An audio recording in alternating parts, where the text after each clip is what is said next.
What is going on, my broskies? My name is Toadskii, back again, here to bring you guys yet another One Piece Treasure Cruise video. So today, we're here on Tier Maker to talk about treasure map characters. I've made one of these videos in the past. It was quite a long time ago, actually. And with the most recent treasure map, a lot of people were asking me, what character should I pick up with the blue tickets? It pretty much happens every single treasure map. But I feel like it is about that time that we do an updated version of this video. The previous video that I did make, it definitely still has relevance, but obviously as more characters release in terms of Sugofest exclusives, Colosseums, raid bosses, certain characters would be considered better and some would be considered worse, depending on the situation at the time. So right now we're going to be talking about the treasure map characters and then listing them as in the priority of how you should be picking them up on the treasure map exchange shop. And I'm expecting people to watch this video that either number one are newer players or number two just don't have many treasure map characters. So make sure to take note and to pick up the right characters that are going to help you clear more content, and then you can focus on the lower priority ones a little bit later, right? But before we get into today's video, I want to give a massive shout out to today's sponsor. Are you looking for a dark fantasy RPG game that features amazing looking champions and also insane PvP matches? Look no further than Raid Shadow Legends, of course. Raid Shadow Legends is actually free to play, available on Apple, Android, and on PC, and it does feature cross-device play, so you can play with anyone, no matter what device they are playing on.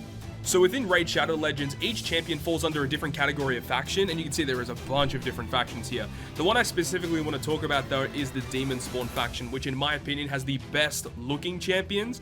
The one I want to talk about specifically is the Drekstar Blood Twin. This character just looks so good. He has an aura or a passive skill which allows all of your allies' accuracy to be increased by 70, which will in turn give you a higher chance of your debuffs hitting. He has a really nice skill which will have a 55% chance of placing HP burn when you actually inflict that, so that obviously is really nice. But then you can also partner this up with someone like this, the Enithwe Blood Twin, who also has a special skill that has an 80% chance of leeching the enemy for 2 turns. So not only can you leech, but you can burn them and just chip away at the enemy's HP really easily by increasing your accuracy, which will in turn give you a higher chance of those appearing. And this entire faction just looks so freaking badass. You can see a bunch of them right here. They look so freaking cool. So that's one of my favorite factions in the game. And another thing that you can do as well is in the bottom corner there are some user reviews which give a rating out of 5 rated by all the players to just show you how good a certain champion is in a certain piece of content. So you can see that the Drekstar Blood Twin is really good in nearly every piece of content in the game, which would make a lot of sense. He is a legendary champion. So that's just giving you guys a little bit of a taste as to the different factions in Raid Shadow Legends. And by the time you're watching this video, the brand new Tag Team Arena should be live in-game. Tag Arena is slightly different from your regular arena play. Typically, you'd only be playing one match, which is a 4v4. However, in Tag Arena, you'll be playing a series of 3 matches with 4v4 games. So whoever wins 2 of those 3 matches is going to be winning that series. So it's essentially a little bit more of a difficult version of your typical arena play. And remember, this is a brand new game mode featured on Raid Shadow Legends, so if you do manage to finish in a very high place, you'll be able to get massive ranking rewards. You can support my channel by going down below in the video description and clicking my special link to download Raid Shadow Legends today. And if you are a new player, you're going to get your hands on an exclusive welcome pack, which features 50,000 silver, 50 gems, 5 mystery shards, an energy refill, 1-day XP boost, a clan boss key, and a free awesome champion known as Executioner, which is a brand new champion featured on the channel from the raid promotions. He looks really cool, and you'll be able to get him if you are a new player and clicking my links in the video description. Once you are in the game though, make sure to head over to this part of your screen to enter your gift box to collect all of your goodies. Make sure to go ahead and do that because they're only available for the first 30 days. Make sure to do that. You do not want to miss out on these rewards. So once again, thank you to Raid Shadow Legends for sponsoring today's video. So thank you very much to the sponsor of this video, but now let's get into the tier list. Let's start things off. These are all the treasure map characters that are available right now on Global, so we're going to start off with Mihawk, all the way down to the most recent treasure map, which is the Rebecca and Viola. Now we've got the list here, must max, meaning obviously highest priority. Great characters, so characters that are like, they get used often, but the must max are just better. Good characters, niche characters, bad characters. Honestly, I think I'm going to get rid of this one. Get rid of that one because I feel like, I don't think that any of these are inherently bad, but some of them are just like units that you'll just never use, but I still think that each of them, I think it's still worth to pick up all of these characters eventually, but obviously some have higher priority than others, and ones just don't bother, but I'm pretty sure most of these characters here are good in some way, shape, or form. So let's start things off with Mihawk. Mihawk, in my opinion, is a niche character. He doesn't see that much play anymore. His captain effect is a little outdated for my liking anyway. He does still have a decent special though. He's a 2x orb booster and a 2.75 chain locker for slashes. So that is good. If you are trying to build a decent slasher team, you might want to pick this guy up. Then again, if you have Luffy Zoro, if you have V2 Mihawk, those type of characters, you just won't be using this guy. So for that reason, I'm going to say niche. I'm not going to say don't bother because he actually is still pretty good. But there are so many other better slasher characters that just do better things than him. It's just not worth picking this guy up. Especially like Luffy Zoro is literally a more busted version of this guy. Now, Whitebeard, I actually think Whitebeard is a good character. I would almost put him as a great character. I do use him a lot on other treasure map teams. I love his special. If the enemy has a full debuff immunity, you get a 2x orb boost to your whole team. And then if the enemy has a barrier, he gives himself a 2.25 times attack boost. I believe he gives himself a guaranteed matching slot as well. And he does lots of AoE damage that goes through defensive effects. Also, when you limit break expand him, he gets a lot of cooldown. So he goes down to about a 12 turn cooldown. So when you use him on other treasure maps, his cooldown's always going to be relatively low. So you can just wave clear lots of enemies with the special. I do think he's a good character overall. Cavendish, I also think is a good character. I would say focus on this guy if you are planning to build some sort of driven-based team. But the problem is his psi. It would have been better if he was strength, dex, or quick, strength, quick, or int, so you could use him with Douglas Bullet. That would actually be so broken if you could do that. But either way, Cavendish is still a pretty decent character overall. Just he only really works for driven teams, and that's the downfall there. Remember, this is all based on if you are a newer player. So if you're a newer player, this Gear 4 is really good because he's a universal color affinity booster. And color affinity units might be a little bit difficult to come by, especially if you are just starting an account or just trying to get into the game. So this Gear 4 would be a pretty good unit to pick up. This ace is also really good. He changes all slots to strength and gives a 1.75 attack boost to red, yellow, and blue characters. Really good unit overall, and his captain ability is okay. When he first came out, he was pretty busted in terms of free-to-play teams, but not so much anymore. If you have this Sabo, he's really good. I think he's a great character overall, but the main problem with him is that he's a Sabo unit, and he's only going to be used in cerebral teams. He will, I think your captain has to be cerebral, but he changes colored orbs into matching for cerebral units, and he is a self-procking 1.75 times defense down conditional booster. Really good, but of course, because he's Sabo, you can't use him in a Sabo and Koala team, so that's the problem there. This guy right here, the Zoro and Sanji, he's a decent unit. I'm going to say he is good. I don't personally use him that much. Even when he first came out, I barely ever use this guy. But on paper, he is still pretty good. I mean, we could bring him up real quick. This guy right here, the dual unit of Zoro and Sanji, his special is a 2.25 times orb boost to Psi and Dex. His switch ability randomizes non-matching orbs on Psi and Dex characters and adds 0.5 to the chain. So with his kit, you can get a 0.5 chain boost and a 2.25 orb boost to 2 colors. That's pretty good in terms of a free-to-play unit. But personally speaking, I don't use him that often.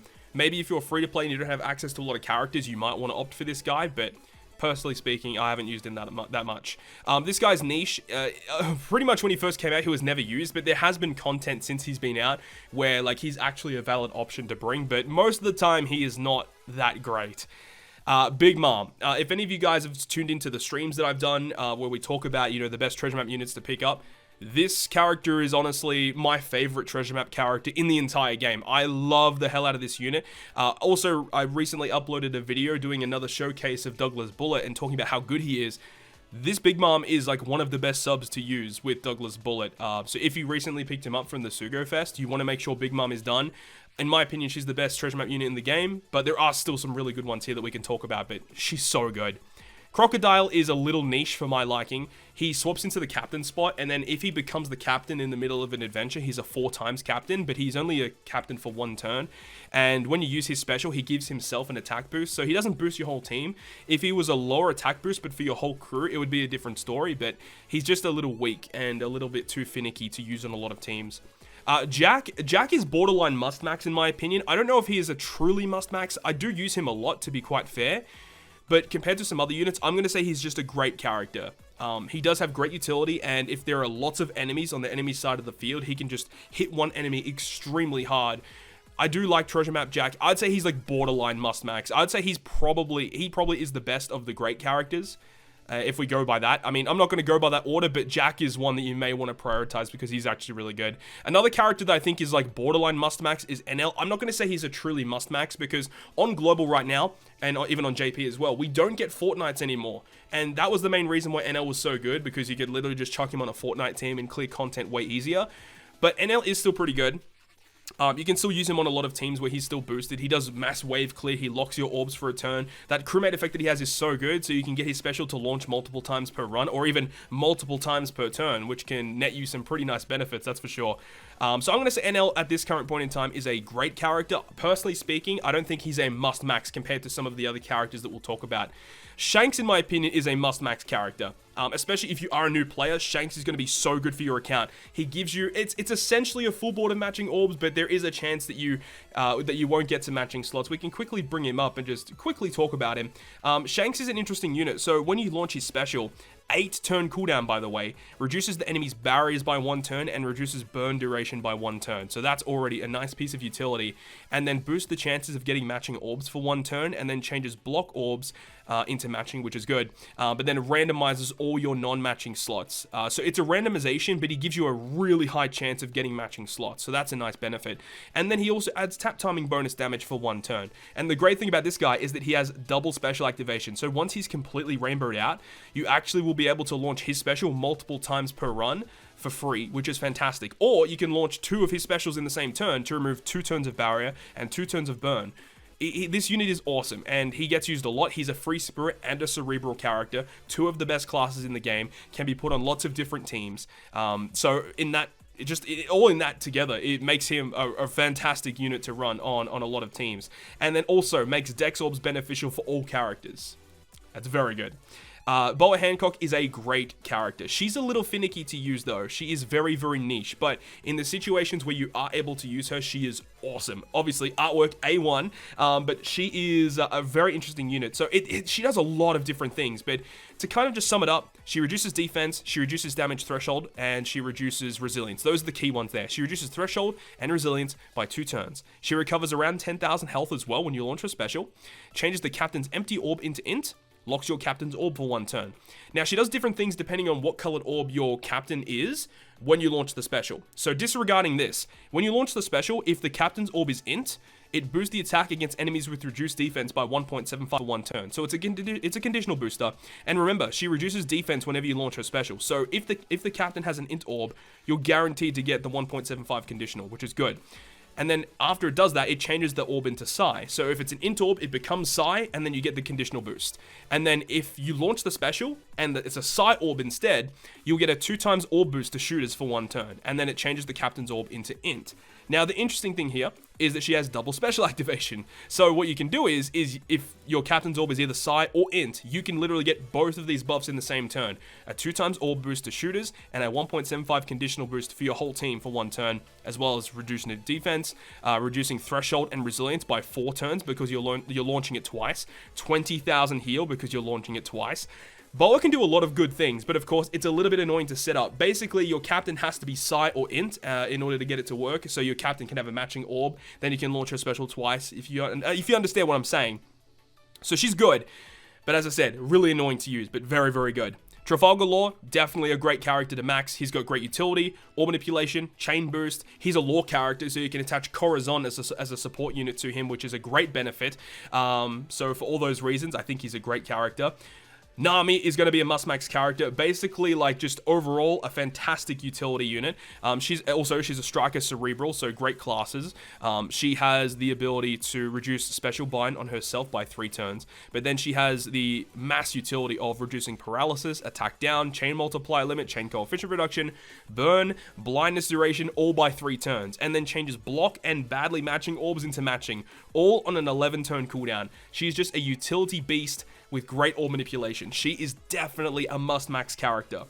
Kaido, as cool as Kaido is, unfortunately, I do think he is a bit of a niche character. Now, some people might complain, oh, I've used Kaido to clear this. Yes, he is good in very niche content. If there is a boss that is Dex, you can literally launch his special and he can carry you through the content. That is something that can happen. But in my opinion, from what I've seen play with, he's a little bit of a niche character, and you should definitely focus on the characters above Kaido before focusing on Kaido himself, in my opinion.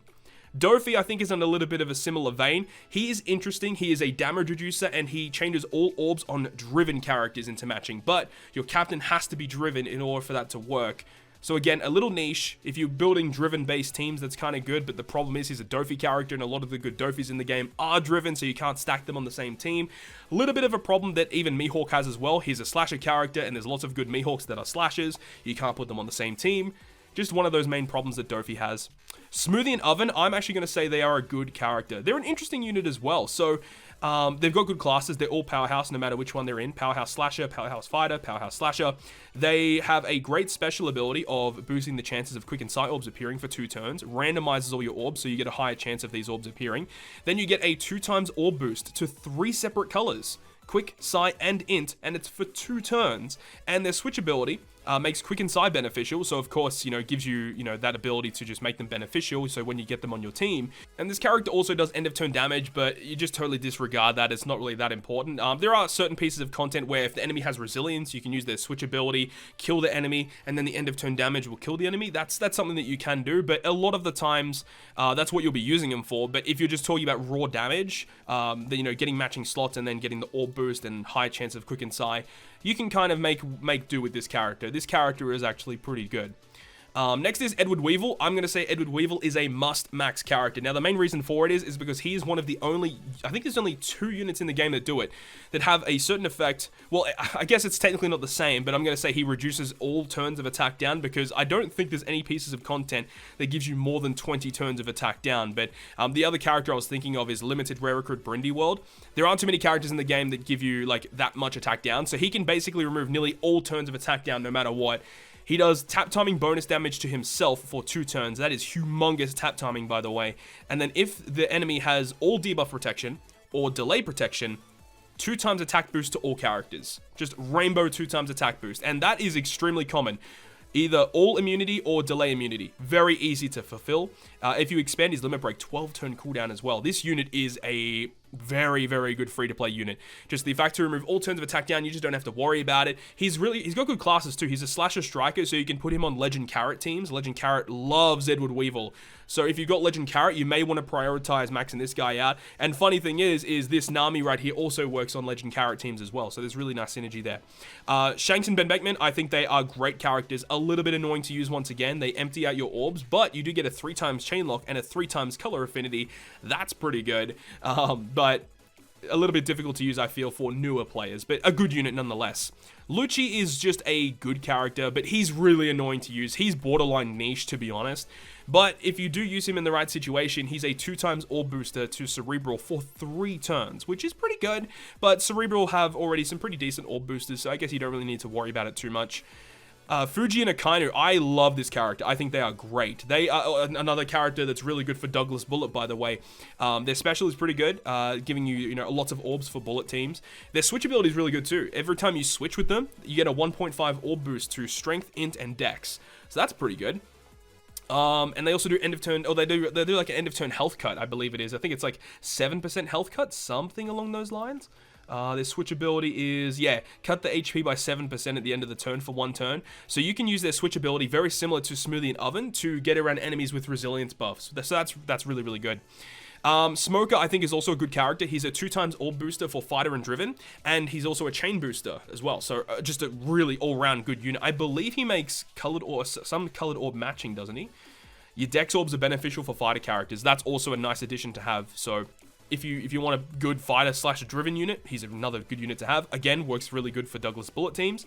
Blackbeard, I'm going to say he's another great character. He's a very interesting unit because when you launch his special, you can only use one other special in the same turn.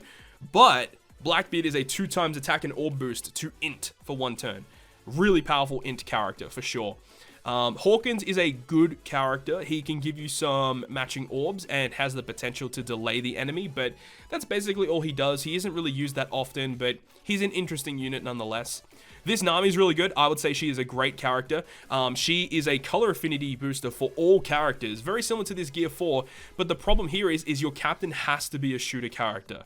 So that's a little bit difficult to fulfill. But if you do have that condition fulfilled, you can launch a special, and if you hit, I think it's 3 or 4 perfects, I think it's 3, you get a 2 times color affinity in the next turn to all characters. So again, that's very, very good. Robbie, so Wano Kuni Robin, she is a must max character. Again, very similar to the Nami that we talked about a little earlier. Very similar to this Nami in the fact that she's just like a generic OP support unit. So she has Cerebral Fighter, good classes, can work on carrot teams. So her special, 13 turn after expansion, reduces paralysis, bind, special bind, by 3 turns, and then reduces the enemy's damage threshold and Rainbow Shield % damage reduction by 3 turns. If your health is above half when you launch the special, you take no damage from strength and side characters for 1 turn. And she reduces special bind on herself, so that if she's special binded, she can unspecial bind your whole team. Very, very good. I mean, goes without saying, she is a must-max character, great utility unit. X-Rake, niche. Not a big fan of this guy. If you use him in the right situation, yeah, he's kind of cool, but a little too niche, and if you're a newer player, you should not focus on this guy. And then the Rebecca and Viola is a pretty good unit as well. Rebecca and Viola are like a chain locker, depending on how many enemies are on the enemy side of the field. They also have good utility as well. They reduce burn and special bind by 5 turns, but technically it's only 3 turns because you can't really use them if you're special binded by 5 turns because of their sailor effect, which is very annoying. But they give you a chain lock depending on how many enemies. So if there's 6 enemies, you get a 3.5 chain lock. If there's 1 to 2 enemies, you still get a 3 times chain lock, which is still really good. And their switch effect can give you some healing, which is cool. So this unit's pretty good, but I do think some of the other characters here are definitely worth maxing. So the must-max tier is, those are the ones you want to focus on first. And after you have all those guys maxed out, then you want to focus on, you know, what kind of characters you can use that work well with some of the Sugar Fest exclusives you have on your account. Like, hypothetically, if you've got, let's say, Kaido, you'd probably want to max out Jack. You'd probably want to max out maybe Gear 4 because he's a powerhouse unit. You can work with him. Maybe you'd want to run Smoothie and Oven depending on the situation, but he's not that good for that. You could potentially run this guy as well. He's a striker unit, so that could work with Kaido. If you've got Douglas Bullet, you want to focus on your strength, your quick, and your int characters, which there are plenty here, right? So it really depends on the type of legends that you have, and you want to have a look at how they synergize with some of the legends that you currently own. And that's what I would do in terms of after you've maxed the must-max tier. On the great characters tier, focus on characters that work well with what you've got. And then after you've maxed all these guys, it's going to take a lot of tickets to do it. But after you've maxed these guys, then you can work on some of the lower tier characters as well. And of course, as treasure maps progress, of course, max the character that gets released on that treasure map so you don't have to, you know, go back and, you know, max another character out. So make sure to focus on those ones. But hopefully this gives you guys a bit of insight as to what are the characters that I personally suggest. And I really hope this guys helped you out. If you guys enjoyed the video, make sure to leave a like. And if you want to stay up to date with all the content I post, including more One Piece Treasure Cruise content, make sure to hit the subscribe button down below. But other than that, guys, I'll see you guys within the next video.